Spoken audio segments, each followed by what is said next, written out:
Ngayon, dadalhin ko kayo doon sa dambana ng Mahal na Birhen. Alam nyo ba na since 1603, ay meron ng debosyon sa Mahal na Birhen dito. At ito ay naka-account na ang Mahal na Birhen ng Kaysasay, na siyang pinakamaliit na imahe ng Mahal na Birhen, at the same time ay nagpapakita na siya. Ilang beses yung nawala ito sa kanyang bahay at nakita ang reflection nito doon sa ilog ng dalawang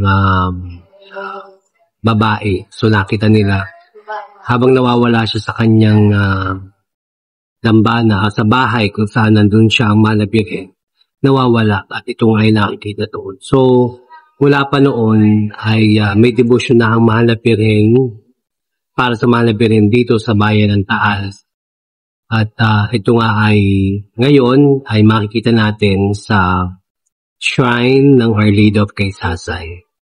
Ako ay proud na galing ako dito, kaya gusto ko rin kayong makapunta at mapuntahan niyo itong dambana. At ito po ay isa sa matanda ng debosyon sa Mahal na Birhen. At ang aparisyon o ang pagpapakita niya ay nakatala ito sa dokumento ng bayan.